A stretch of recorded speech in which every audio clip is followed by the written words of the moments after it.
இந்த படத்துல வாய்ப்பு கொடுத்த ஏஎல் ராஜா சாருக்கு ரொம்ப நன்றி சொல்லிக்கிறேன்.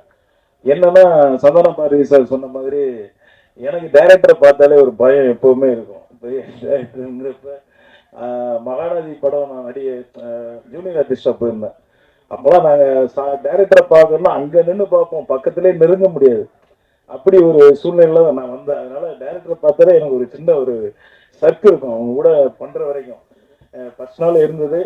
அதுக்கப்புறம் சார் வந்து என்னை இயல்பா அப்படி உள்ள இழுத்துட்டு போயிட்டார். வாடா தம்பி, என்னடா நீ என் தம்பி தாண்டா அப்படிங்கிற அளவுக்கு இழுத்துட்டு போய் ஒரு சாதாரணமா என்ன ஆக்கி நடிக்க வச்ச சந்தான பாரதி சாருக்கு நன்றி.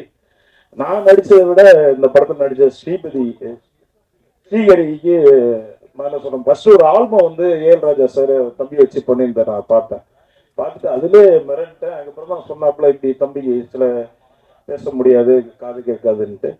ஆனா அதை மீறி அவருடைய திறமையை காமிச்சிருக்கிறதுக்கு அவருக்கு வாழ்த்தையும் மேன்மேலும் வளர என்னுடைய வாழ்த்துக்களை தெரிவிச்சுக்கிறேன்.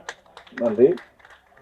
அதுக்கப்புறம் விக்ரம் சுந்தர் ரொம்ப அற்புதமா பண்ணியிருக்காப்புல. அவர் காம்பினேஷன் எனக்கு கம்மியாக தான் இருந்தது, ஆனா சிறப்பு ரொம்ப நல்லா பண்ணியிருக்காப்புல. மகிழ்ச்சி. மஸ்தான் மாஸ்டர், டான்ஸ் மாஸ்டர், எனக்கு வந்து அந்த சாங்கை நீங்க பார்த்துருப்பீங்க. உண்மையாக நான் ஒரு டான்ஸர் கிடையாது, ஆட தெரியாது, ரொம்ப கஷ்டப்பட்டு ஆடி இருக்கேன். ஒரே நாள்ல ஆட வச்சிட்டாரு. என்னடா சாங் எப்படி வந்திருக்குமோன்னு ஒரு பயம் இருந்தது. உண்மையாவே அது வந்து டெக்னீஷியன் அவங்களால தான் முடியும். நம்ம வந்து ஒப்படைக்க தான் முடியும். அவங்க நம்மளை வேலை வாங்குறது டைரக்டர் அண்ட் டெக்னீஷியன் தான். அந்த வகையில் அந்த படத்தில் ஒர்க் பண்ண ரொம்ப சந்தோஷம். ஏஎல் ராஜா சார் இந்த படத்துல கடினமா உழைச்சிருக்காரு. அவர் கூட இருந்த இணை தயாரிப்பாளர்களும் சரி, எல்லாருமே ஆர்டர் பண்ணியிருக்காங்க. இந்த படம் முழுக்க முழுக்க நல்லா வர காரணம் டைரக்டர் ஏஎல் ராஜா சார் தான். அதுக்கு முன்னாடி நான் தீக்குச்சி படமும் அவர் கூட நான் ஒர்க் பண்ணியிருக்கேன்.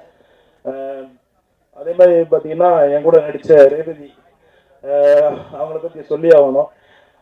ரொம்ப நல்லா நடித்தாங்க, மிக்க மகிழ்ச்சி. அதுக்கப்புறம் அவங்கள நான் படங்களில் நிறைய நடிப்பாங்கன்னு பார்த்தேன். இப்போ வந்து அரசியலில் இறங்கியிருக்காங்க, மிக்க மகிழ்ச்சி, ரொம்ப சந்தோஷம்.